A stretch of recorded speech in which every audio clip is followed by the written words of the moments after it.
I know a lot of you know me, but for those that don't, Mike Weeks, been doing events for longer than I care to remember. The bus up there was supposed to be rewrapped by this time. I was supposed to be going to the Camargue to photograph the white horses, to rewrap it, because what I mostly do is horses. So now the big question comes up. Let's see if this will actually share.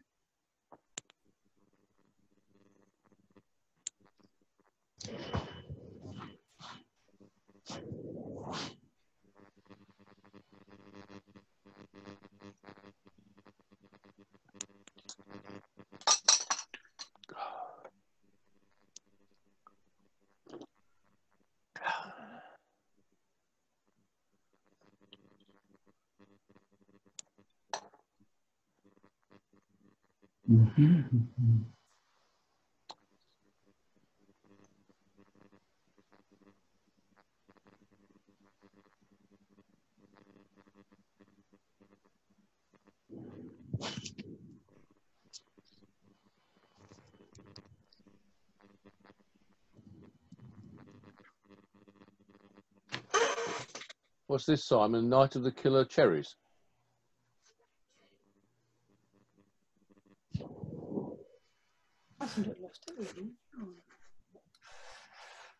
No, they're apples. Oh, Are you getting my video? No, not at all. No, No. Oh, right. Okay. We've got a picture of the bus. Right. Hold on a sec. Hold on a sec. Let's just do a new share. I've got you. It says you were viewing Michael Wiggs's screen. Picture of you. Okay. Let me just. Oh, that's better. Oh, that's better. Yeah, bus video. Yeah, we're getting. Right. I say. That's very impressive.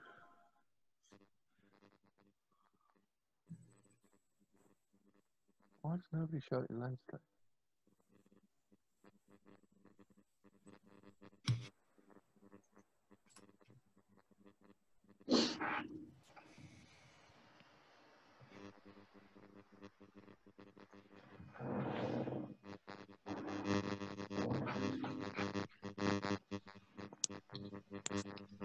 Somebody got a mobile phone near a microphone?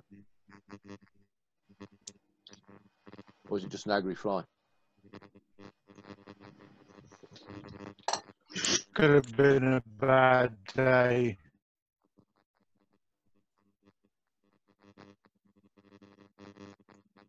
Oh, is that on the video, Mike? I'm sorry, I didn't realise it was on the video. Yeah.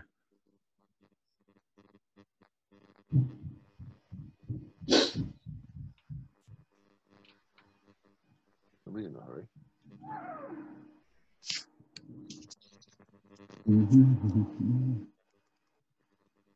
Right. One second.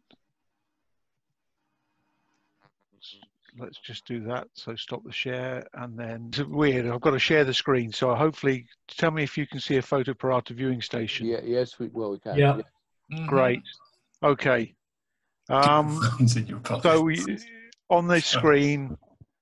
Who's been photographing them? But when we walked in the bus, guys, can we just listen in? On the bus, we've got the screens running as a slideshow. If people put images in their favourites, it automatically comes up. It's a good little sales trick. If I log in, I have to use a 3-digit number. And I get the riders to log in. So this is the customer view. So they can go to something on here and find, and customer looking through. One of the things that we do, and we'll talk about this in a second, is you'll notice all my images down the bottom here are numbered to like 2019630. So that's taken on the 30th of June 2019 at 11:59 and 45 seconds. And there's the camera number out of there. It's a big point to actually make sure that all the people on the day do those camera numbers in sequence, and you'll notice again, so we're taking the timing off the camera, adding on the file number, so we know where the images come from, and then they all slot in nicely. So for us, we've split the images down into half hours. We go back to the thumbnails and go back to 90 centimeters. You can see the timings 10:30 to 11, 11 to 11:30. So all the people have to do is grab the images and stick the images in together. So that's the easy part, and it's for you. So if I like that image, I click on it and it's saving it. This is weird because I've got you all over the screen. Right, I'm going to add that to the favorites. No, I've got all these video clips of people over the screens and I can't see the buttons. So I'll add that to favorites. So I've added those 3 images to favorites. When the customers pick their images, they log out, and I've got to close this down. It has a simple password of exit. Now, what's running this in the background is a program called Fotoparata. You'll notice on the left-hand side, there's 2 separate icons. There are like folder icons, and then there's these blue squares with red centers. Hopefully you can see that. Those are actual photo galleries. Everything else is categories. So what I'm going to do is just show you a couple of little things. I'm going to add a category of test. Even better if you call it test. And within that, I'm going to add a gallery called test. When I want to add photos, so I've got a card from a photographer turned up, I put the card in, I right-clicked and got an ingest menu. Looking at the folder, it's recognized there's a card in the E drive, opens up, and hopefully this is going to work. Yeah. I'm in this meeting now. It's 4 o'clock. So, what the hell has happened there?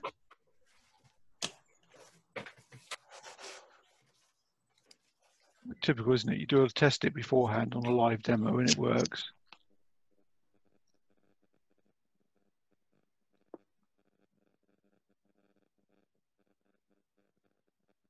Okay. The first time I've used it, so it's a new gallery, it's prompted me for my setup for the renaming. So I'm using the year, month, day, and then the file time and the file name. So that will drag those across. I've just grabbed 6 images across from something else. There is a bug in this program because these images were taken last year, and it's given today's date on them, but they've been taken into that folder and renamed.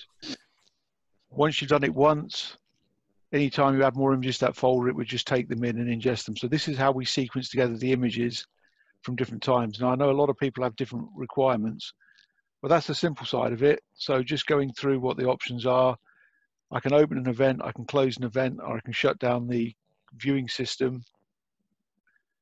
I can update everything. So I can go into this here and make sure I can sync a gallery just to update it, and it will automatically start to update and sync the gallery. And that's really all I need to do there. I can add categories and add galleries. So the important bits that we use, there is a timer on here so that when somebody leaves the screen, if they walk away, the screen will close down very quickly because the next person is going to jump in. And then there's the image sizes to view them.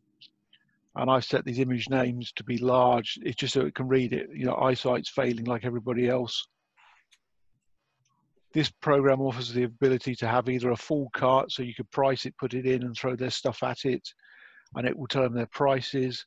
My personal preference is for them to save their images and come to the sales point where we will actually take over and guide them through their choices. I know Lee's here, and his thing is probably to sell a USB stick of a full set of images, 1 person for a day. Yeah. You can do a shortcut for that.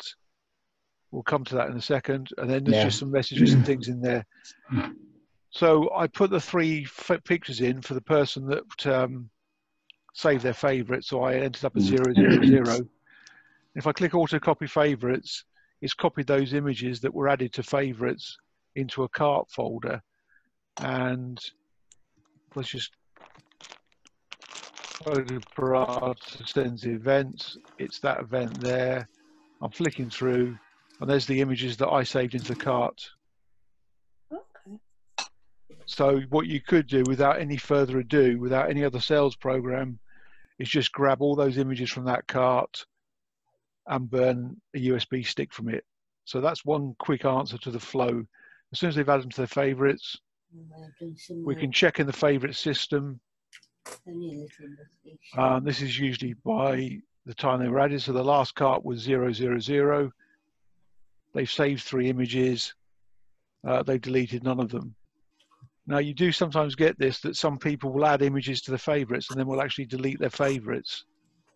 So we can select a user and undo removed images. So now 104 has got 2 images back in there. So we sometimes, this is why we don't like on our sales method of people trying to be very selective at the sales point. We want them to be selective enough, and then we can refine it. So it is possible to go back and restore the images in there that people have taken out. I mean, a good example is this one here. They've got 2 images they've saved and 10 images they've taken out. Now, Ferrata has a bit of a bug in it. It doesn't actually take the images out. Let's just see if we can bring it up. So that's cart 163. Documents, carts 163. If you look in that screen there, what you'll see is it actually writes ZZZ deleted before them. So in fact, you don't need to restore them, but you can do. So what we've got is there, it's sorted by order. So the 3 images that they left in were fine. In fact, this is where we've sold one and we've been in and edited it, which is the #1. So it just makes a very smooth workflow. Mike, can I ask, is it Windows only? Yes, it is a Windows only program. The issue with this is the fact that there used to be a number of different cart programs out there, and over time it's gradually gone down to one, and this is the only viewing system that I know that's currently commercially available. One that some of the other guys were using, I know Paul Dobson was using, was a program called 5 Minute Photo, and unfortunately the author of that passed away about 2 years ago, and that was the only other one. There is something called TriPrism. I think it's TriPrism, which is a Mac program. What you really need is a program that is totally oblivious to what the underlying operating system is. I know that Michael Martin has taken a shopping cart system. So he's taken the Cytist shopping cart and actually built that onto a Mac machine and runs Cytist in the field as his viewing system.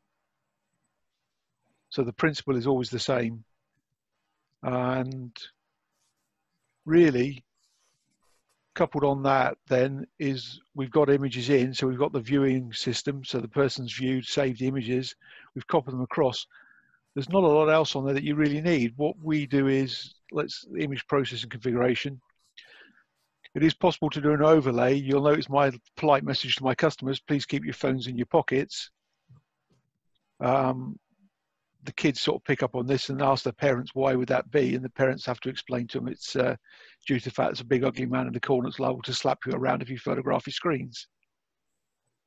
So there's a few bits and pieces in there that you can do like that, which I think for me is a useful feature because we have seen stuff photographed on the bus before.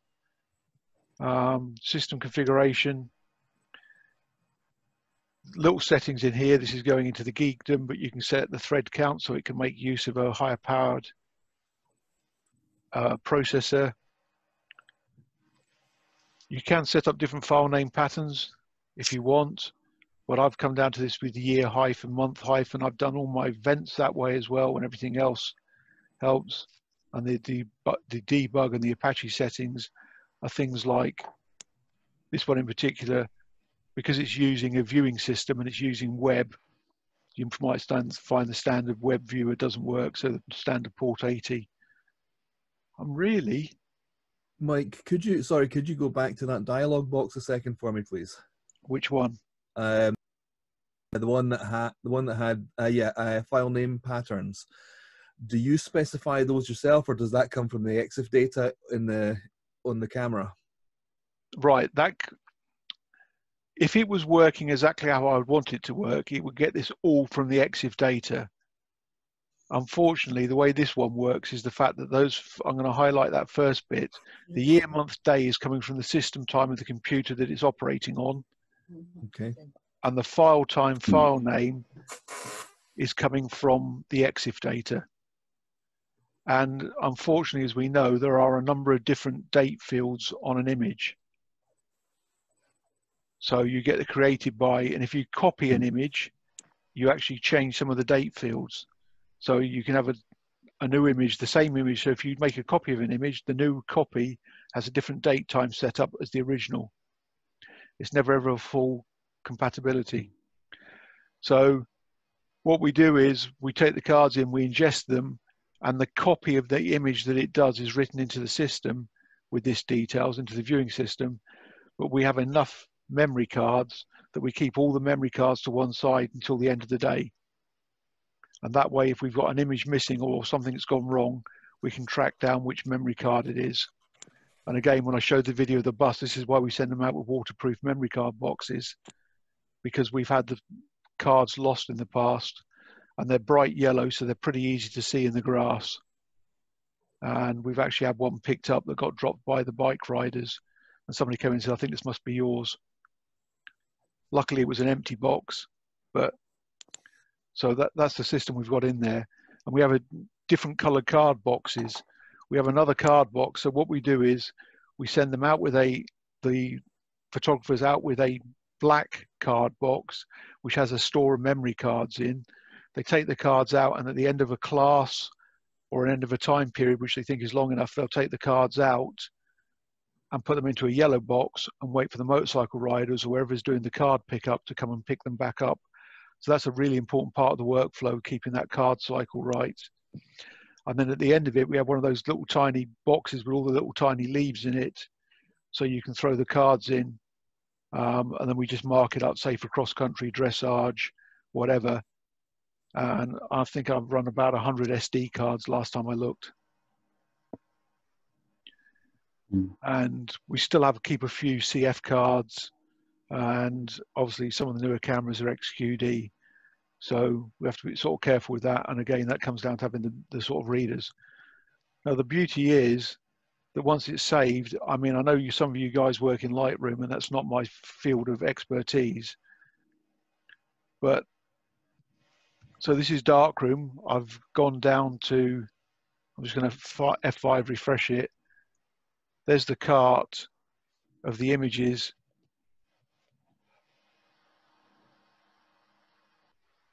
That I put in at the beginning.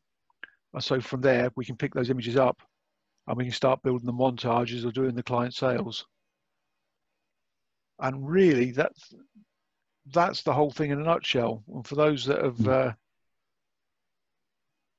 Mike, can I ask a couple of questions?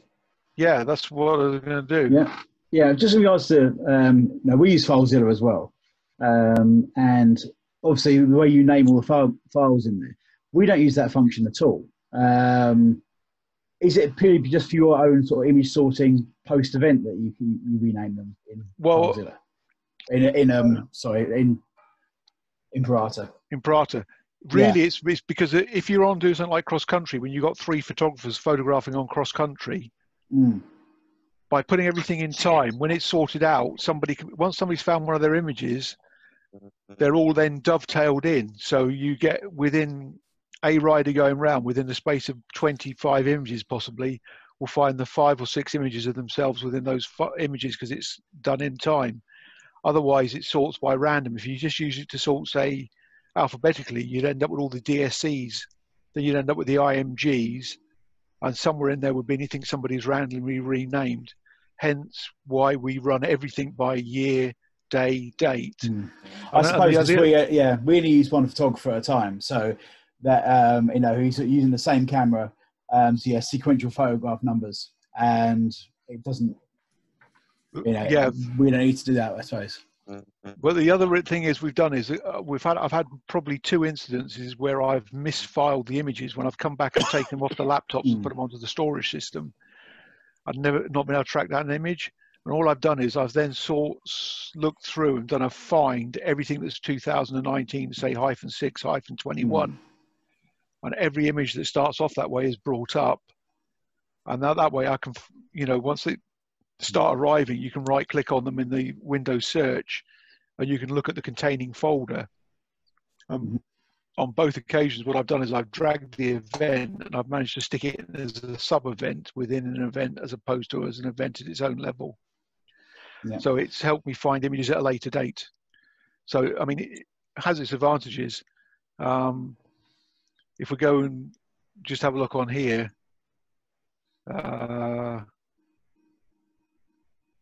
you'll notice that I've over here, this is all the years.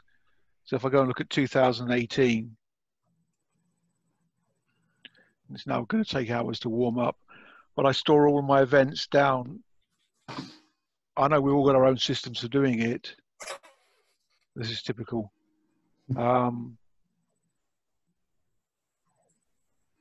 have a few 100,000 images in 2018, won't you? Yeah, I could probably, in a sort of 2018, 2019, probably 400,000 images a year. So within a year, I could sort it out some sort of category. And if I go back in, look at the equestrian, then you'll see I store all the dates. So all the events are named in the same way, 2008, 03, 30. And I see you pre-populate the classes. if I can do, yes, that's one of the little things that I try and do.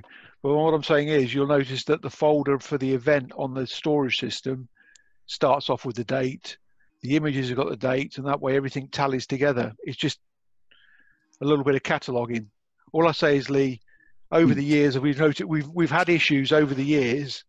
I mean, for some of the proms I've done in the past, I've named them sort of, I don't know, if the school's name was Davils, it would be Davils Prom 89 hyphen DSC whatever.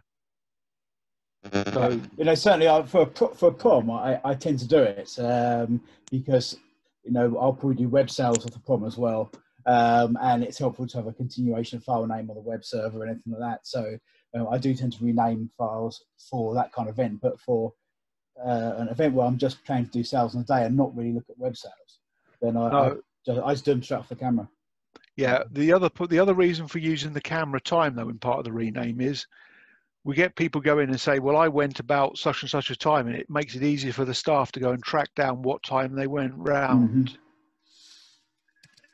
Yeah. Except when you get, as we did last year, somebody came in. I mean, if you had slots on your car stuff, so if you knew that somebody started at 10:05, then you could look around. Ours are all out in fixed sessions, so it's you know, they go out within a 1 hour slot, you know, and there's only a limited amount of people, maybe only up to 6 or 7 cars at one time, so it's quite easy to find. I mean, this event here is one photographer. So one photographer in the show jumping, maybe 2 in the dressage. And there's a difference. So on the show jumping, we've just we've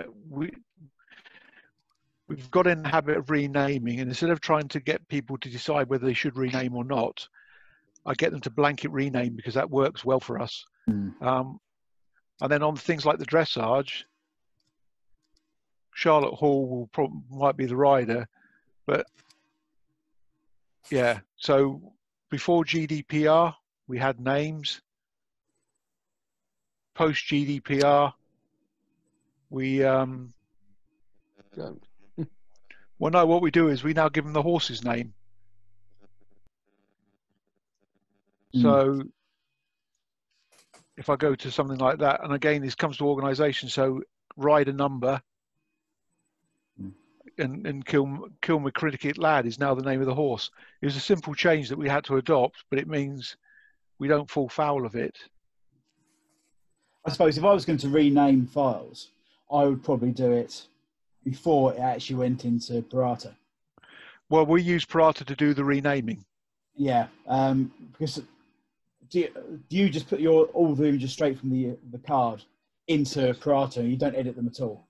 Yes. Yeah. What we do, let's see if I can find an example, because there was one on here the other day when I was looking. You'll notice we have a folder called ingest. So when we know, like there on the 90 centimeter class, all the cards are coming in, we bang them all in the ingest and let the ingest do the renaming. So we set it once and it runs. Yeah. and then from there they cut and paste into the time folders, and that works really well. I suppose that's the difference with our workflow, is that I will import them onto the PC first of all, go through and get rid of anything I wasn't happy with. Yeah, the photographer should be doing that. Sorry. Yeah, and then we would then import them into Parata after that. So if I did want to rename, I'll do it as part of that process rather than as part of well, I mean, you can rename in things like Lightroom as well very, very efficiently, and that type of thing. On export, you can rename and whatever else you want to. Oh yeah, I used ACDC Pro for all of our basic editing on events. Yeah, you used to. And I can rename from any bit of the EXIF data. So I can pull out the exact time and date from EXIF into the rename without actually having to worry about the limitations of Parata. The thing that I found is I've given up trying to second guess equestrian riders. Yeah. Because the stuff that I've taken, a little story, I don't know if it's on here, if you can see it. Right. There's a picture there of the saddle. It's the rider's leg, atop of the boot. There's a saddle, and on there is the rider number. And what we did was to get the numbers for the riders. I say to the girls, photograph, because this could be on their back, can be on the bridle, can be on the saddle pad. So what we say is, as soon as they come in, let's just see if the other one's different. That's typical. Sometimes we have them there and they're not there, so we create them. Great. It depends who's out photographing for me on the day. Some are far more efficient than others, and it looks like this is a bad day to pick up. But Mike, when you have multiple photographers, do you end up synchronizing the times on the cameras? For something like cross country, which is multiple photographers, when they come in the morning, the first thing we do is a camera time check. And we check it to my time. So whatever I say the time is the time. Not Nikon time, Canon time, or Sony time, but mixed time. Yeah. But yes, what we found is things like this with the number on the head shots. So we were photographing them, Lee, and what we were doing was we were cutting those out. Something like this with the number on the back, and saying, well, we'll get rid of it. And then one day we were just so busy, it was just a case of just forget about trying to find the numbers and cutting the numbers out, because they didn't always come at the start. And we threw the whole lot out there. And it was one of those strange days when people say, oh, I like that. Can I have that as part of my montage? Or can I have that as a shot? And we were selling half a horse's head, people's backs, the saddle pad. And we just all went, well, do you know what? I'm not going to second guess in future, because it takes time. So I'll cut and paste and throw the images at them. And it really works. What we will do is, so I think that looking at that, this person's entered 2 different tests on the day. So we've got the pat down at the end there, and then the pat down at the end here, or celebration. So 2 tests, 1 rider. So this way it's all filed for it. So for the dressage there, on the big events, when we're doing cross-country dressage and show jumping, and we might have 5 or 6 dressage tests running simultaneously, we just do it by time folders.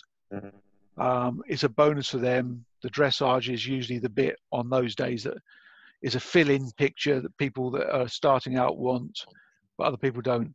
And this isn't a very good sample of our dressage photography, but hey ho, it's a realistic thing. Mike, can I just interject, Mike? One of the things we do, as Paul Bennett knows, is that whenever we have photographers out on a course, I issue them with a whiteboard, and they have to write down the rider number on the whiteboard with a dry marker pen. And then when their test is finished or they've ridden through, we photograph the whiteboard. And it makes it an awful lot easier when sorting the images, because you've got a full thumbnail that just shows the rider number. Makes it an awful lot easier to split. You have, but I'll tell you what, Simon, with the amount of images we sold of the numbers or the featured number. I'm not saying we stopped them shooting the number as well, but to expedite the sort, we just have the whiteboards, because then you've got a clear non-horse photograph. that shows the end of a rider. So just a quick trick before I go to Carol on that. One of the girls uses her phone, and she's got a scribbling app on her phone, and she'll scribble with her finger on the phone the numbers and photograph her phone. Yeah, that would work as well. Yeah. Go on, Carol. What was your question? Quick question. I don't use a system like this. I'm a sole photographer, and I take people along if I need them, and we put it onto galleries. Do you ever cull your photos, or do you just not have time? I mean, looking at personally the dressage one before this, some of the horse legs pictures were dreadful, basically. Again, Carol, do you get a time or not, basically, before you have time to pull out? Do you know what? In an ideal world, I would love to go through, but at the price that we're selling them at, and the way that we're trying to turn it over, I actually, and again, what you'll find is, I don't know, you'll find something where the leg position is totally wrong or whatever else, but someone says that's a lovely headshot, so can you crop into that headshot and put it into my middle of my montage? Right, okay. Well, it's worth me knowing, because I usually take out the crap, what I would consider crap, yeah? And I shoot a lot. I do believe it. I shoot a lot of it. But if it would save me time just to, unless it's out of focus or upside down, just to throw it up, basically. Well, I have a competitor who insists on sorting their photos and editing them before they go up. Oh, sometimes they don't go up until Tuesday. One of the first pitches I get at the sales station is, well, but you're so quick. We're always waiting for blah, blah photographers' photos. So it pays, just chuck them up, pile them high, sell them cheap. It's event photography. It's not fine art. Absolutely. I mean, with mine, I literally import, because I don't use this, I literally go straight into, like, it goes into Lightroom, import, auto, up it goes, basically. Yeah, my advice to you would be give it a whirl. Yeah. Because we used to, and I think when you start out and you're a one-man band and you want to be the perfect photographer, right. Shane's laughing because Shane's worked with me and we've known each other for a long time. When you start out down this trail, you think that's the perfect way. And if I was selling at £50 a shot, which seems to be the sort of American prices, I would invest a lot of money in my person that sat there at the desk doing editing. I would put somebody to one side and say, cull viciously, edit, and give me 6 really good shots. But I say, I've seen images and I think, why the hell would somebody buy them? It's not as good. But what I've realized over the time is there are things that they pick up. They know their horse. They know the location. It's maybe an occasion for them, and there's something going on. Because I've had people give me descriptions of why it's such a fantastic picture, and I'm biting my lip because I'm sort of going, well, I can see all these other things wrong with it, but then I don't know their backstory. Also, you're a photographer and they're not, so they don't know what to. Well, they're the customer. I mean, it's spending the money. Thought, actually. I mean, I don't do just the perfect stuff up, believe me. Otherwise, I don't have one in class. But I do try and get rid of the crap. I'm just not. I'll give it a whirl and try and not doing that and see what happens. Basically, I'm not. Sorry, I'm not a equestrian photographer. I used to photograph go-kart racing, and I found that even stuff out of focus people will buy because they think they're going fast, or they're faster than you are. So I put everything up now, and I just hope for the best. The other thing you'll find, particularly with equestrian photographers, is you'll have a nice picture of them coming over a jump, particularly in the cross country, where there's a space, jumping into some nice negative space, which is what you would expect to want to do from a compositional point of view. And 9 times out of 10, they'll say, that's a nice picture. Could you put the horse in the middle? Yeah, no, I've had that. People putting, because I usually again. And I'm not going to tell them otherwise. And they want it in the middle, basically. Yeah, no, I'm going to say, how many would you like? What I find is, though, and this is the real key, and it was something I learned about, was having people that speak horse at the sales point, because I don't speak horse as well. Having people, and I think it's the same for anything that you're doing, because we'll end up with somebody coming in and they'll end up with they're down to 2 pictures, say 2 different show jumping pictures, and they want to know which is better because they want the best one. And the one they like the best, not but okay. Yeah, but no, I mean, they will ask for your advice, which is the better shot. Yeah. So over the years, I've learned to sort of pick out things, and you sort of say, well, that looks nice because the front legs are parallel and they're together, and you're just leaving the ground, and this is slightly better than this, and it's a slightly nicer angle, and you know, you're not got a pole from the fence in front of the horse or whatever else, and picking out things like this. The other one that I pick up, and I'm trying to look for it on here and I can't see it.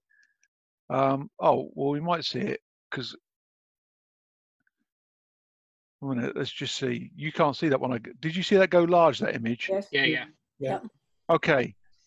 I call this the Pippa Middleton bum. All right.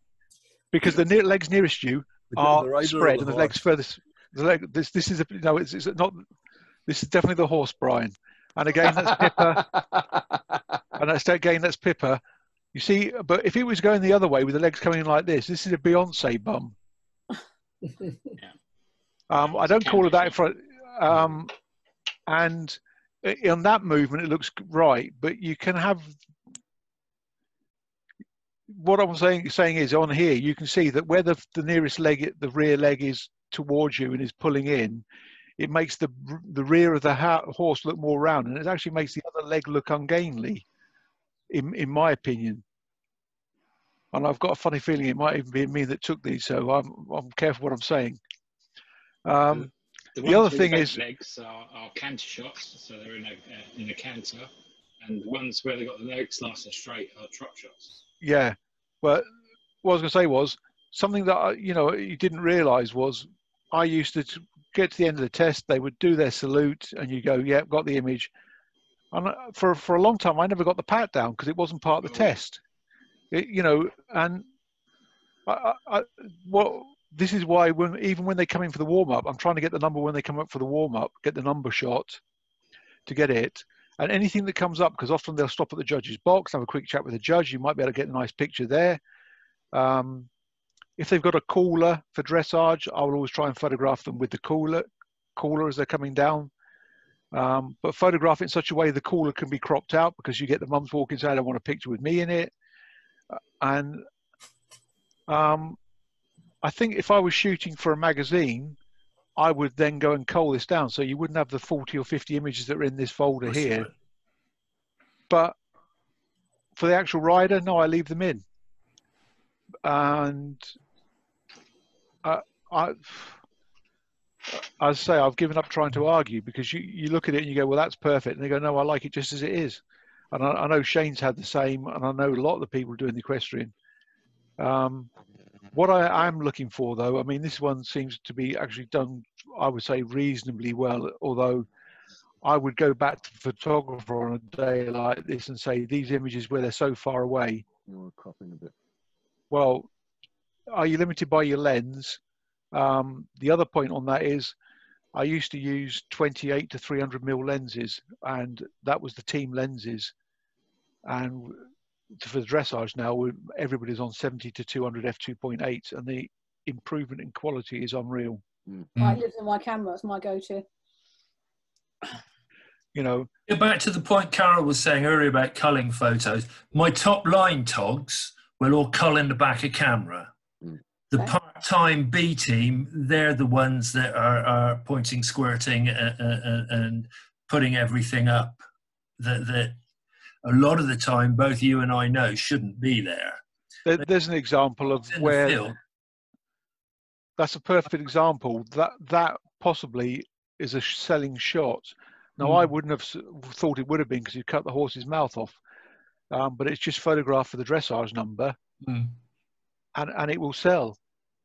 We take lots of headshots. I call them the Godfather shot, because it's the sort of thing you find in the bed. You're a strange man. Well, no argument there. But they always sell, and they make up a good proportion of the I'll have that as a third image, or it's the fifth image in a montage. Very much so. But the other shots side, and our shots. Do you find montages are very good sellers? Oh, yes. Shane, do we like selling montages? Oh, yes. Yes, which is why I don't know if Shane does, but when I do a one-day event, and you've got so you've got all three phases, a lot of people, when doing the British eventing type levels, will not photograph the dressage. They'll just do the cross country and the show jumping. And if they get a choice, if they really had to go down, they would just do the cross country. Mm. What I find is if you've got a 70 or a 60 or even with an 80 going across, they want all three phases because it might be the first time they've competed at that level. When you get the people going on the 90s and the 100s, they're less interested. So again, it's knowing what your customer wants and where you can limit down. But I'm trying to think what his name is now. Really tall English rider. You know him. He's local to us, Shane. Really well. Yeah, I do. The event guy. Fox Pitt lives over at Sherborne Way. Yeah, Fox Pitt. Yeah. I mean, the joke was I had somebody in was talking to me and they went, you never get the likes of people like Fox Pitt come in. And I said, well, just stick your head outside. And outside there's Fox Pitt talking to some young girls with a stack of photos who's bought dressage, who's bought show jumping, who's bought cross country, because they were new horses and he'd come in and bought them for the rider, for the owners. Yeah. One of the things we used to do we used to do a couple of really big BS area shows, and you used to get some of the top flyers there.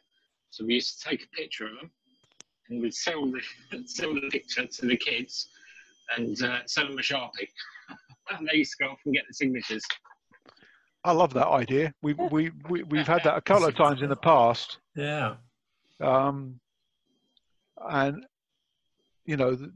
it's coming up with little things like that. But well, I mean, I know that Simon's done it. I know Shane's done it. And I know most of the guys on here have actually worked for it, at least if they haven't run the events themselves. It is a quantum step up when you change from being one man, one woman sales and one salesperson to suddenly running all the different disciplines and putting it all together. Mm. I do have other people. If I've got more than one ring, obviously I have other people that come out with him, but it all comes back to me as a funnel, yeah? Mm. Yeah. Why? But upload it, sell it, and what have you. Yeah. Sorry, Mike, when you get to the stage of running a number of photographers, you realise you shouldn't be out shooting, you need to be there organising. Yeah, very much so. Yeah. Well, I think I'm a bit like Shane. We end up going and covering people for toilet breaks and lunch breaks and we're the person that refills the generator and we're the person that goes and talks to the organisers, and so you end up walking around all day long. Well, you're the only one sorry, Mike. Multidiscipline events, you need an organiser. It's as simple as that. Yeah. If you haven't got an on-site organiser, it just doesn't happen. And importantly, you know your own workflow better than anybody else does. Mm. Yeah, but what I'd say is that the important thing is that I haven't got here on my own. There's a team around me, and we talk about things, and if things go wrong, we had a problem with the memory cards. Got confused with cards going out and cards coming back in by having all yellow boxes. Hence, we went out and bought the black boxes to take cards out and only use yellow boxes for bringing cards in. Cut the problem. That's the reason why a dual slot camera is useful. You keep the backup in there for the end of the day, just in case. Yeah. I, to be honest, have always struggled to find decent salespeople.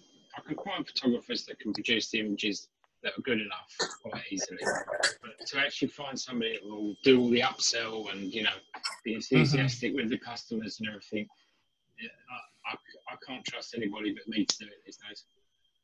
Well, what I find is that I stand back and watch them working. I'll be in the vehicle doing other stuff, but my mind is half on them. And what I'll do is I'll throw in something to them. And it's those little things that you throw in. It's not which image would you like, it's which images would you like, or how many of those would you like. And for every montage, I mean, I don't know if Shane does it, but it's something that Sue Lunt suggested. If we're charging £30 or £40 for a montage, they can have a second copy for 10 or 12 quid or 15 quid. Yeah. Sue Lunt doesn't suggest anything. She never suggests anything. She insists. Yeah. Well, so Sue's different. She's already organising the montage for the rider before they get to the van because she knows the riders, and they basically turned up and said, "There's your montage. How many do you want?" But it's little things like that, talking through, and then making sure they're actually doing it. And the girls know as soon as they see 4 or 5 images in somebody's pot, if they've got to the point where they were going to buy 2, the next stage is to buy a montage. Yeah. And once you've got them to buy a montage, is to ask them if they want to buy a second copy. And it's all upselling. It's all upselling, but for everything you take a step, you know, and I've talked this before and I've done seminars and said it's a bit like when you go to Burger King or McDonald's. You go in to buy a burger and the next thing is you're coming out with a meal. Mm. You know, do you want fries with that? Oh, yes, please. Would you like to turn it into a meal? Bang.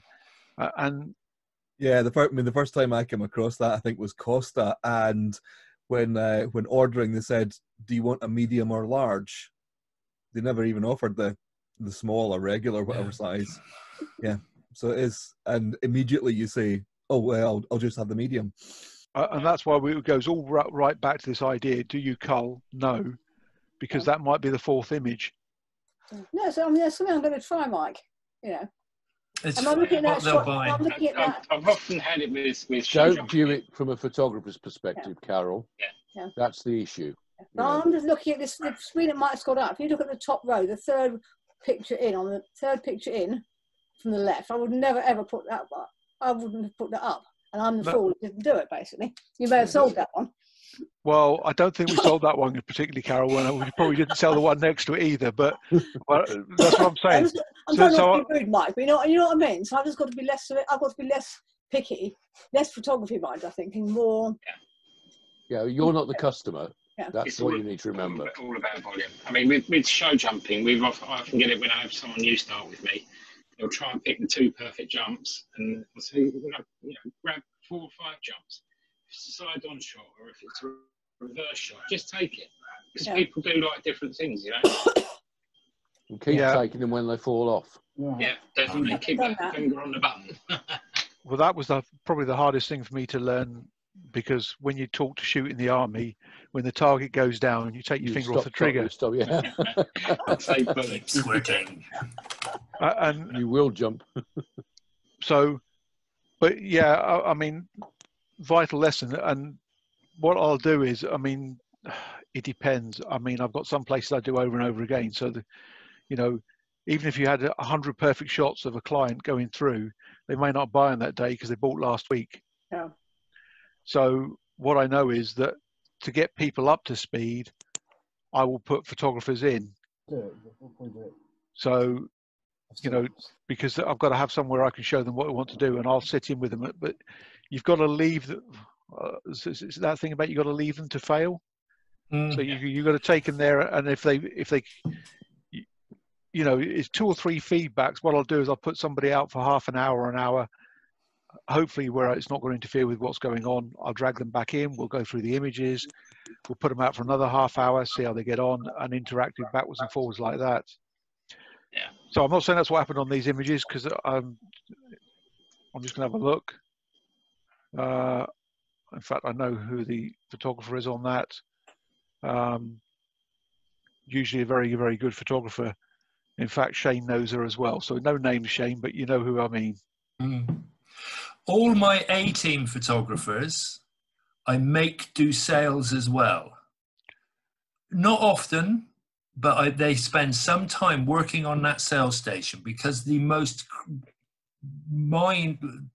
horrible thing you can have somebody have is you're sat there going, oh no, that's horrible, no, I like that one, and they're actually watching the people in the sales trailer critiquing their work. And that I found that to be one of the single most useful things I've done, I think, to improve my staff's photography. Do you know that, Shane? I've done the same. I'll get them to stand and watch, get them to go and sit in the corner, listen. No, I make them do the sales, do the editing, do the whole. They've got to be able to run a sales station. Oh yeah, no, I get them doing that. But what I'm saying is the other thing is I get them to get away, because when the sales station's on, they're not listening to what's the general hubbub that's going on. So I'll also get them to stand in the sales area and listen to what's going on. Yeah. Because I found 2 things. One is they get a real high when somebody goes, well, that's a fantastic image. I've got to buy that one. So that really instills confidence. And see, when I'm there, I'm not afraid, because I'll say to people when they say, oh, well, they don't like that. I said, can you tell me why?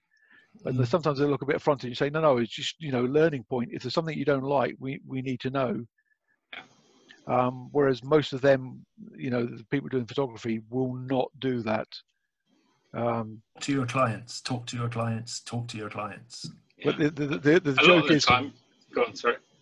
I would say a lot of the time we get that, oh, that's a terrible picture, and you go, sorry, and they go, no, not the photography, what I was doing. What I was going to say, yeah.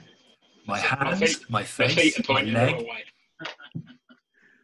Yeah, the worst one I had was, I'm not buying that photograph because that fence makes my horse look fat. Yeah. So, I mean, I find these two work in conjunction very well. I know other people are using other video editing stuff, image editing things. Darkroom, you can drop the images off. I know with Lee's just said he's using AGC. I used to use that. I think the important point is not what you're using, but what you are using you can use effectively and quickly. Yeah. And I think that's, if you find a solution that works for you, don't let anybody ever else tell you that it's a bad solution. How would you make your montages, Carol? In Photoshop. Oh, right. Well, basically. Okay. Mike Shower. Well, this was the biggest thing for me for Darkroom once I saw it was capable. Okay, I'm just picking out a random selection. So this is a job. Just picking a Photoshop girl, all right? Yeah, but let me just show you for how quick it is. To do a job, Carol.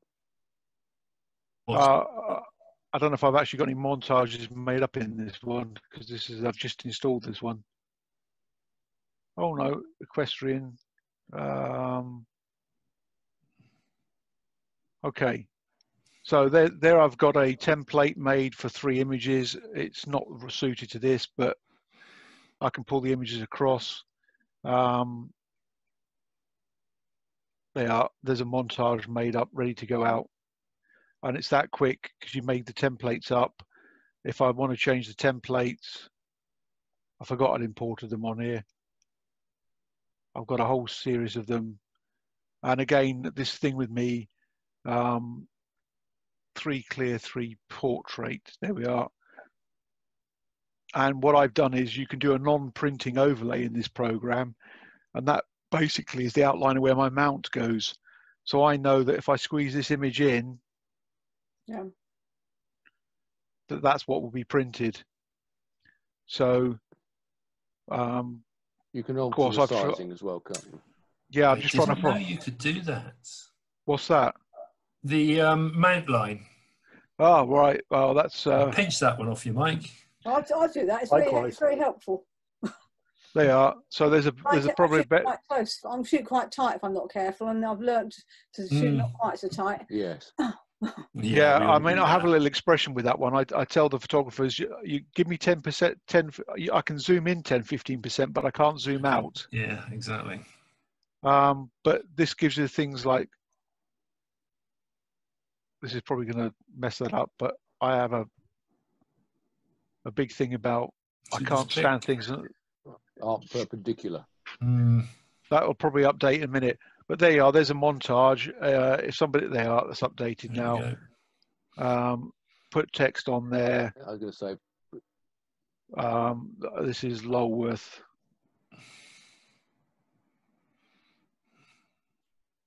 If I can spell right. It's probably not that, but anyway, Lulworth of Lens for Trial 2018. I can go in and change it, move it where I want it. Job done. The key thing, Mark. You can drop in PNG logos and stuff like that as well. So yeah, you can have overlays on it. Essentially, what that is, if we looked at the border, so if I go into the border, edit in Border Workshop, you like this bit, Shane? Come on. Bum, bum, bum, bum, bum. Well, it would do if it would do it. Okay. We'll get there in a minute. There we are. I'm just trying to realign. I can't see it, but anyway, You'll probably can see it on there. Your screen cover. Are we covering up the bits on your screen, Mike? I'm just trying to get the right option to. Right. Okay. There's the graphic. Selected the graphic. It's a PNG with transparency. It's the margin. It's set up. All right. All right. And that just basically then, and I made one up and overlaid that, and that doesn't have to make a lot of different shape. You know when you print a montage out and then it all looks fantastic on the print, then you put it in the mount and you have to go bugger redo it. You're cutting off your head, cutting off a foot, yeah, very much so. That's a smart. I like that. So on that one there now, we can see that's probably what's going to happen there. But sorry, that cancel changes. It when you're in the actual editor, it makes them full size images. But what I have is, if I know they've got a 4, we have a whole selection of images for montages for 4 images, and a selection of montages for 3 images, and etc. And it's really, really simple. The Darkroom, Carol, to me, is the Swiss Army knife of event photography software, and it's got Darkroom. What I'll do is, Carol, if you send me a message afterwards, I'll give you a link to my YouTube channel. I've got a couple of YouTube videos on there about how to use Darkroom. Okay. It's not cheap. It's about £400 or £450 for the software, but I'm going down a list here. I know that Shane uses it. I know Simon uses it. I know that Paul's probably used it before. Yes, I've got it. I'll tell you what I do, Mike. I mean, you've got a simple identifier there for the event, but you can put in a variable string. Which means you can then say to the customer, "And what's your horse's name?" And then they'll say whatever the pet name is. Do you want to use the pet name or the registered name? By the time you've got into a conversation with them about that, it's not a question of are they going to buy, it's what they're going to buy. We also do it when we're doing cross countries, that we will get the list of competitors, and you can connect the template up to a CSV file so that we can see that this is rider number 9, and I can automatically populate it with the name of the rider and the name of the horse. Quick question, Mike. What size are you printing them out? Montages. Right. Okay. Up until 12 months ago, montages were 12 by 8s. End of. And then I listened to somebody else, and he offers 9 by 6 montages as well. So now I do 12 by 8 and 9 by 6 montages. And what it was when you listen to it, some people say, I haven't got the wall space for another large montage, but I'll take a small one. And I can't remember now. Now that the amount you can take on contactless has gone up, I can probably change the prices again. But the montage was limited to 30. So we used to charge by the amount of images in the montage. So we charged a different price for a 3, a 4, and a 5. So we had, and then so it's now one price, regardless of the amount of images, 3, 4, or 5, or 2. I have had somebody asking for a 1-image montage, and You then go on and sell them a black cappuccino. Yeah. But we also find, I mean, we do 9 by 6s as well, and we find some people buy them because they want to get the digital version of it as well, because we do a Facebook upload of everything that we sell at the show, basically. Oh, are you still there, Carol? I'm here, yeah. Right. I'll show you what Lee's on about type of thing. The reason I like it, products and services, or packaging groups, Mike 1. So when I'm doing a 9 by 6 print, it automatically prints a 9 by 6 from my DyeSub printer. But the other thing it does is it creates a raster print. So it's creating a digital copy in a folder, size ready for Facebook, overlaid with our template. Oh, right, okay. With our logo. So one button does it all. Does it all. And then the next product's an 8 by 12 with a same size social media. Sometimes we'll do 6 by 4s, then we can do a Facebook image, and then we have a Facebook no logo because some people don't want the logo on it. And so it automatically, so that's automatically that will do that. So literally, let's go down to the photo library. You'll notice on the top left right hand side here, this is really the sort of thing, is 9x6. So if I hit a 9x6, so all I hit is number 1 on the keyboard. Up comes the amount of copies. I hit the amount of number for the amount of copies, and it will print as many copies. So if somebody's ordering a montage, it's a 12x8 the product. I hit 2 because they've got a second copy. It automatically queues and prints 2. And you know, that's again, it's this speed and simplicity. So what's the thing walks up through through a queue of customers at a sales station like Fotoparata, Darkroom, complication, possibly the right. Yeah. I have to say the biggest mistake that I made when I launched my business was not going down the darkroom route to begin with.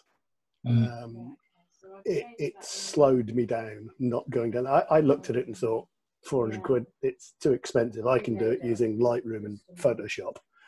And whilst you can do, you really, really shouldn't. I tell you what, it must be 10 years ago, could be even longer, that I went to the photography show or whatever it was called at that time. And Mark Amies introduced me to the salesman from Darkroom who came across from the States, and they were showing you this horrible Disney thing that a woman dressed as a pirate, and it was all about, you know, it's a pretty girl to attract people onto the stand, and they were showing you Disney type backdrops, and I couldn't see it because I'm photographing things like this. And then I think I saw somebody else from the group using it, what they were doing, and I went, well, that's what I should be doing. And then that was where I realized that Darkroom was the way forward. Darkroom's not well suited, I think, to studio work and possibly some social work. You might be better off with Lightroom for that because of the styles you can put in terms of the editing. But this isn't about that, is it, Mike? At the end of the day, this is about managing numbers of images. This is dealing with volume, isn't it? Yes. Yeah. It's also, the automation is where you get most of the benefits from this. Horses for courses. We use it black tie events and everything, basically, as well as the equestrian stuff, and it's very suited to that as well. I use it for everything.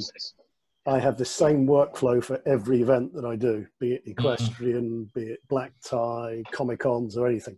They're all done the same way. And to give an indication of just how good Darkroom is, I use it despite the fact that it's Windows only and I'm Mac based. The other thing that you got on there, Carol, is you've got some basic image editing. But if I really want to be intense, if I do that, this is probably going to crash everything else. I'm now taking the image from Darkroom into Photoshop. You said Darkroom's Windows only? Yes. Darkroom's Windows only, yeah. That screwed me then because I'm Mac. No, it doesn't though, because you can run it under Parallels. Oh. If you were interested in doing that, the person to speak to is Simon, because that's what he does.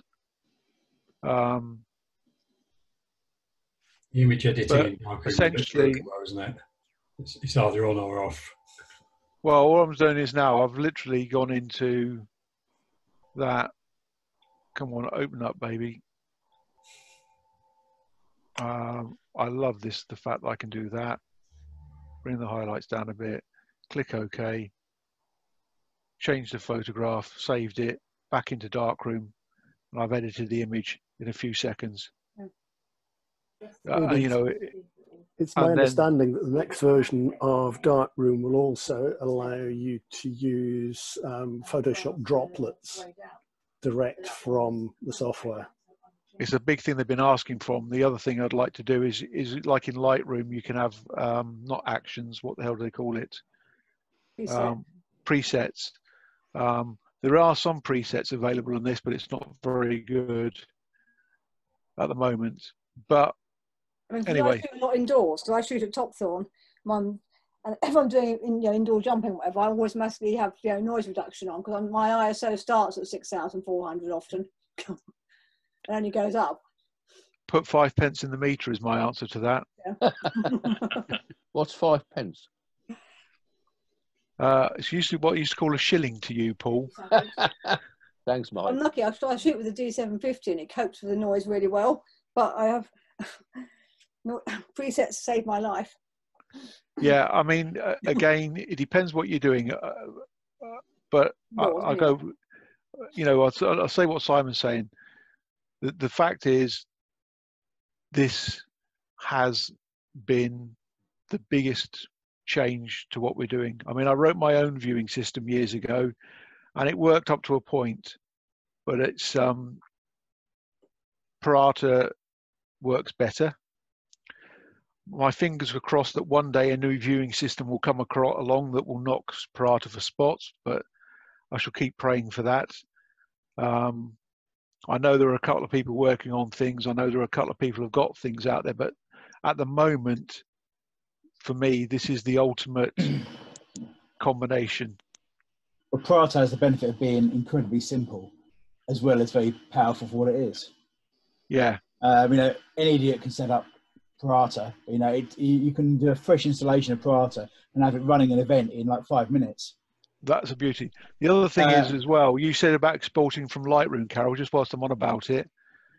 If I right click there, there's an export option where I can set the size that I want to export at, put a folder on there and just export the whole event ready to put straight up online. Because I only put online images 800 pixels wide or 800 pixels longer side. So it's got a built-in export system. So no longer having to search through and do different folders and whatever else. And it's very quick. In fact, it's one of the fastest resizes that I've come across. Okay, because I resize all mine in, I've got galleries in Pictoset, and I literally resize in Lightroom. I think 550 longest side for me, and off it goes basically. But then I have to do it class by class. Yeah, no, this will just rip through the whole event. Oh, sure. Yeah. And keep the folder structure. Keep the folder structure. The trick is you have it running on a laptop at the end of the event. You kick it off as you pack it up and go. And by the time you go home, the laptop's resized them all and it's ready to go. Yeah, I personally tend to use Faststone, and I actually do it during the event. So as the class finishes, I resize it, upload it to the website. So literally, all I'm doing at the end of the event is processing it in Scientist. From the tests I've run. The pictures are on before they're even home. From the test I've run, Lee, I'm finding Faststone takes nearly twice as long to downsize as Parata does. And what I will do is I will actually downsize a class or a category or a time period on site anyway. So if it's the bigger the event, the more likely I am to try and do some of the downsizing on site and getting it uploaded. Because if you've got 10,000 images from a BE event and you've got Dorset broadband. For the same as Suffolk broadband, two cans and a piece of string. Yeah. Actually, my wireless dongle is something like about anything between 4 to 10 times quicker in the middle of a field than it is. So I am better off staying out in the field an extra hour and resizing the images and getting it online from there. And I've lost count of the amount of times that I will throw the laptop open in the car with the broadband dongle next to it and the laptop uploading a message drive. Uploading as I drive, and then just deal with it afterwards. Because again, I think that the biggest lesson I learned was, and Shane hit on it earlier, that the longer the time between getting your images, finishing the event and getting the images online, the lower your sales. My sales are done by Wednesday. Wednesday lunchtime. Yeah. Finished for the week. Well, that's where I agree with that, because I had a conversation with the dressage lady at Rider about this actually, and she said basically when I first started out, I was tarting about, because I was uploading images and I was tarting about with them too much, and she said, look, we need them because we want them now, because the next day we're off to a new event, and then we want that images for that event, you know. Yeah, I almost take it as the theme park analogy is that you've come off the roller coaster, and there's your images up on the screen there in the booth. You've come off on a bit of an adrenaline high or whatever. You love it. You're in the moment. You purchase. If you say I'll come back in 5 minutes, you'll never come back. Yeah. We are an impulse purchase. Yeah, it is an impulse purchase. That's what the business. Right. Well, the thing that I did about 18 months, 2 years ago, which has made a big difference, is I know a number of the guys are using Cytist as their gallery. You can set reminders, and for the first 7 days, I have a 15% discount. Doesn't sound a lot. You schemed? What's that mean? Well, it means that I'm not charging as much as I can do. But what I find is that let's just see if I can open up something here. Call to action, Mike. Yeah, well, it's a call to action. But what I'm saying is that I get a peak. So if the event's on the Sunday, I get people logging on the Sunday and on the Monday. That's my biggest sales, and it declines gradually. But the 15% discount, they get sent an email reminder on the Friday. It's going to run out within 48 hours, and I get another peak on the Friday. Not as big as the initial peak, but it's to remind people they can still get them at a discount, because I want them to get them then before they get to their next event on the following Saturday or Sunday. Yeah. So the amount I'm giving up in discount, I am more than getting back on the following peak on the Friday. So that works really well. And then when the abandoned carts works really well as well. Yeah, I have the abandoned carts on, so that's set after 2 days. So if they come on, sometimes you get this, they'll come on the Sunday, look at their images, store them in a cart, come back to look at them later. So I have the abandoned cart email, I have the end of discount email, and then I close my galleries after 28 days normally, or 40 days. And I send another email out then saying the gallery is going to be archived and I have to pay an access fee to access the archive, although they get all the money back if they're buying images. And I get another little peak then. Not big. Each peak is dropping down, but it's a ripple effect. All helps, doesn't it? Also money in. I'll give you a ring in the week sometime, Mike, about Cytist. I've been looking at my website and, more importantly, the amount I'm spending on web hosting a year, and I really need to trim it badly. Cytist and Amazon. That's the way to go. Although you pay for the Amazon hosting, it's such high speed, it takes all the load off your server. Before I went to Amazon, if I did a big, like a BE event, the website would constantly crash. You just couldn't deal with the strain of it. Since I moved Web's host to a more powerful host and then put all the images on Amazon, the speed of it is unreal. And the great thing about, I don't know, Carol, Pixieset, does that do automatic downloads digital? It does, but I don't do automatic downloads, which I should do, but I don't at the moment. Again, I tar because everything goes up as it is. If somebody wants something, especially if they're actually paying for a print, I will then edit it. My view on that is that if it looks okay as it is, because I see all the sales coming out, I don't bother changing it. But if I see an order where there's an image where it's definitely like the shadows are too dense, or it could be cropped in more, then I will take time afterwards and I'll email another copy out, because I just think that I always get a thank you for that. So I'll go back and say, look, I've just played around with your image. So I don't do it for every image. I probably wouldn't for outdoor. I don't for outdoors. If I'm shooting indoors, especially because I don't know if you know Top Thorn. It's one of the sites, arena and stuff like I shoot at mainly. And until recently, they hadn't painted their arena boards, and they were absolute bloody mess. They had holes in them, they had scrapes on them. So basically, any particularly dressage riders, you had this really crappy, horrible background. That sounds like your average arena. Yeah, Facebook, it doesn't matter. It just went up. It actually, But if you're paying a print for your wall, you want it to look nice. I think you want it to look nice. And I asked a couple of people, and they said yes, they wanted it to look nice. It doesn't take me very long, but it's still something I have to do. Well, again, one of the things that you could do on Cytist is you can actually have an additional editing service.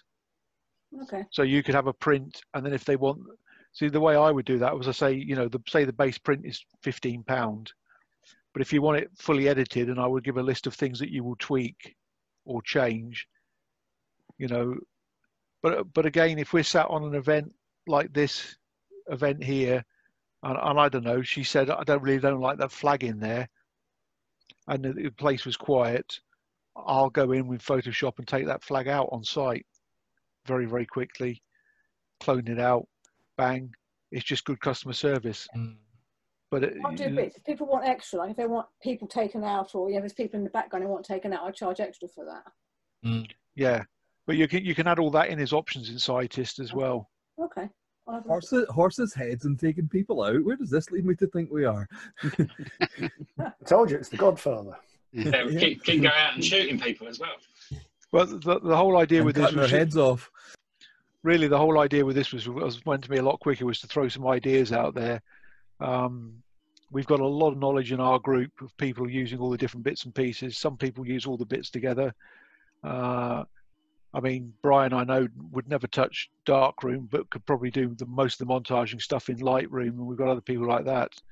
And I think that's the beauty, is there isn't an answer. What works best for you, isn't it? I think. Yeah, and there is an end goal, and the end goal is to try and make money. Yeah. Yeah, it was a couple of years ago at the EPS meet. We did have a kind of Lightroom, Darkroom thing. And ultimately, they both can work, and it's what you can use to make you the most money in the least time. I've been using Lightroom for the last 3 years for everything, and I've had no problems at all. That's yeah, I do Lightroom all the time. So yeah, multiple sale people as well. Yeah, most of my stuff's in Lightroom. It's just if I need to do extra tweaks and things, it goes to Photoshop.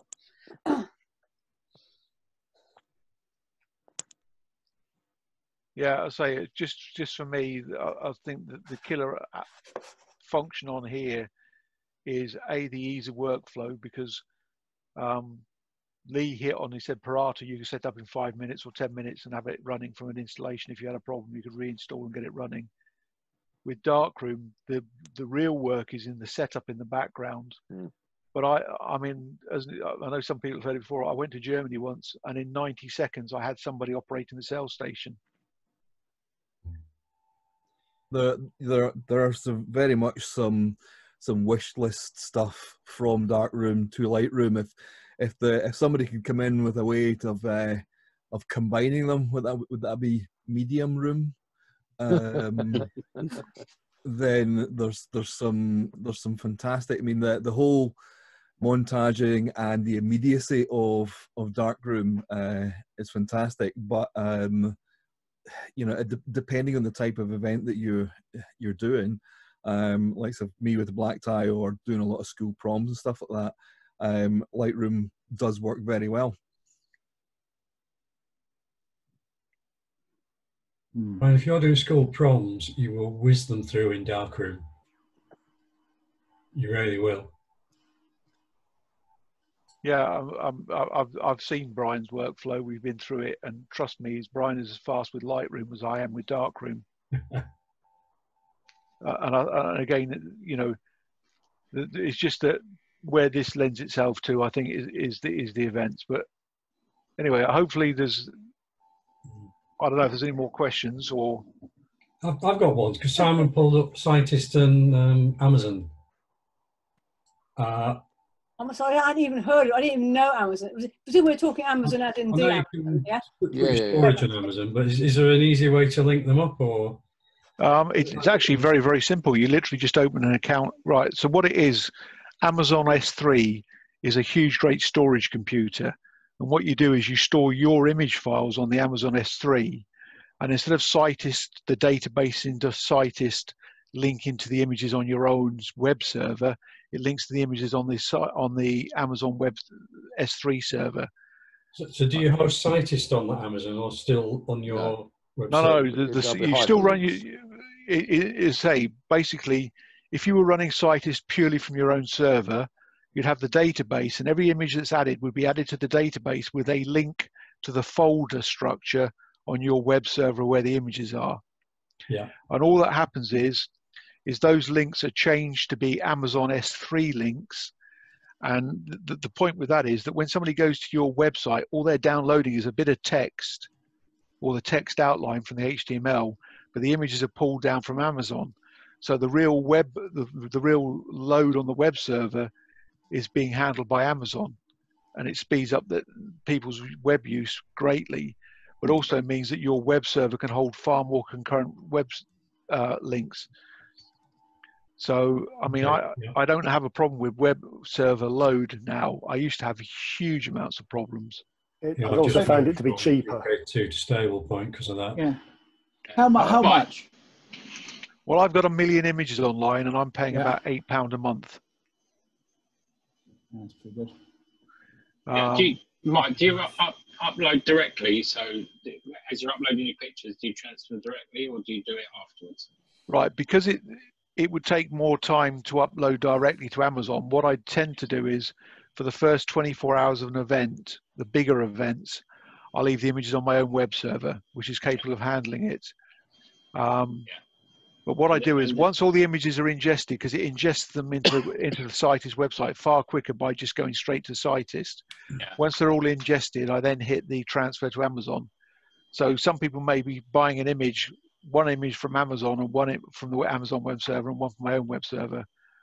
I tend to wait 3 or 4 days because the way Amazon charge you is based on more on the download volume. Well, it's a mixture, isn't it? It's a mixture, but I let my server take the initial hit, and then once the sales are sort of slowing down, then I transfer it out. And my average sort of cost per month is about $2. Out of interest, Mike, do you upload the original files rather than thumbnails? Again, I resize everything to 800 because he's in Dorset. Listen. Well, no. Right, Amazon bills you on a number of things: the amount of files stored, the size of that file storage, and the amount of bandwidth used for downloading. So there's the amount of bandwidth for uploading, the amount of bandwidth for downloading. Don't ask me how the whole combination comes together, because what I found was when I was putting my back catalogue up, my bills went up because obviously I was dumping far more data up on them. For me, it's just taken the whole burden off the web server, and So if you get an order, presumably you process it from your own backup systems, archival systems in your own. Well, if somebody orders a Facebook image, it's downloaded directly from the Amazon server. If somebody orders a full-sized image, I have 2 options. I can either email them the full-sized image out as a digital, or I can load it on Cytist and let them know via Cytist it's there for download. Again, that's a 2-stage process, so I just use WeTransfer as that option. And if somebody has an order to actually be printed out, I have all the files locally. If I compared the amount of file storage system that I would need on Amazon for full-size files for 1 million images compared to what I've got, that's I'm talking 200. Well, it's 200K. Maximum size for an image that's being uploaded is 200K, more likely 100K, compared to maybe anything between 2 and 8 million and 8 meg. So you're talking of potentially a 3,000 or 4,000 factor increase in the storage. Amazon would happily take my money. So this is the thing for me, and I've considered Cytist, but it's the storage and the bandwidth costs that worry me, and I'm concerned that we're not paying more than we are currently on our site, which is already hosted with Amazon. But we're with the image file. And all of my images are hosted on Amazon via the image file, and I have a fixed cost per month. And what volumes are you talking about, Lee? Well, at the moment, I've got 1,161 gigabytes stored, and that's photographs of this year so far. Obviously, bear in mind we wasn't working for 10 weeks. So those are the original file sizes, obviously. That's the original file, because we sell high-res digital straight from the website. That's the majority of our products. Most of our customers are buying 20 to 30 digital images at a time. At probably anywhere between 5 and 10 meg per image. Yeah, it may be that you. I just can't. In my head, I can't see how it can work out cheaper. I'm paying £30 a month with unlimited storage on the image file on a very good web service. Now it works brilliantly well. Yes, it isn't as customizable as Sightist is, but equally, I can whack on there. You know, at the end of the year, we will have 1 million images on our website in high res. You know, and it still costs me £30 a month.